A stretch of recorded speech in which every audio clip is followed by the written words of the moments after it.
Bonsoir tout le monde, bon mercredi. Alors, la pression était visiblement rendue trop forte. Pablo Rodriguez a annoncé sa démission après un mois de crise. Le chef a annoncé sa décision au début d'une réunion de son caucus cet après-midi, mais M. Rodriguez ne s'est pas encore exprimé publiquement. On ira aux réactions et en analyse, bien sûr, avec Alain Reyes. Mais d'abord, Jean-François, un point de presse est prévu demain avant midi? Voilà, 10h30 demain, Pablo Rodriguez qui va s'expliquer donc sur sa démission qu'il a déposée aujourd'hui lors de cette réunion du caucus qui avait lieu à 14h. Il considère être devenu une distraction pour le parti là, après toutes ces allégations qui ont fusé de toutes parts depuis un peu plus d'un mois. Il aura finalement été chef du Parti libéral du Québec pendant un peu plus de 6 mois seulement. Il démissionne à 10 mois de la prochaine élection provinciale. Du côté des gens à qui j'ai parlé, on croit vraiment qu'il était rendu là, qu'il devait faire ce geste et démissionner. C'est l'ensemble de l'œuvre qui, cumulée, fait en sorte que ça devient intenable. On s'en va en élection l'année prochaine. Ça prend un chef qui est crédible, ça prend un chef qui est le moins critiquable possible.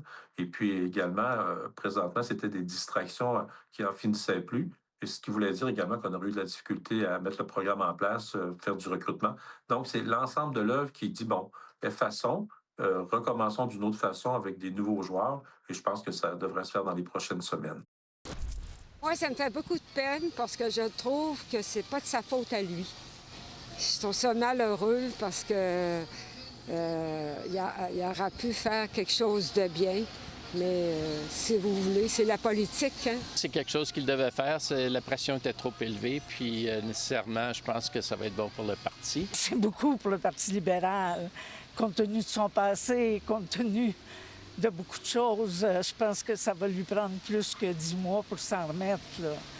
Puis ça va dépendre du nouveau chef ou de la nouvelle chef.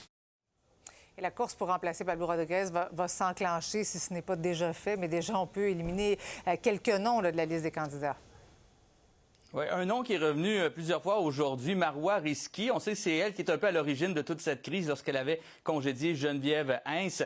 Mais elle a dit assez rapidement là, sur Facebook qu'elle n'était pas intéressée. En fait, elle dit aujourd'hui, certains médias évoquent mon nom en tant que candidate. Je tiens à réaffirmer fermement que je n'avais pas cette intention, que je n'ai pas aujourd'hui encore et que je ne l'aurai pas non plus dans les prochaines semaines ou mois. Également du côté du gouvernement fédéral, les ministres Mélanie Joly, François-Philippe Champagne également ont dit non. Du côté des potentiels candidats, on revient encore à Charles Milliard et Carl Blackburn, qui étaient dans la dernière course. Du côté de Charles Milliard, il a dit justement sur la plateforme X il y a quelques minutes que la suite est maintenant entre les mains des instances du PLQ et qu'il va attendre de prendre connaissance des choix de la direction du parti avant de prendre ses propres décisions. Monsieur Blackburn, lui, n'a pas voulu commenter aujourd'hui. On verra maintenant à quel moment aura lieu cette course, s'il y a une course, parce qu'on pourrait en principe décider au sein même du Parti libéral. Mais on a l'impression qu'il y aura une course. Oui. Merci beaucoup, Jean-François.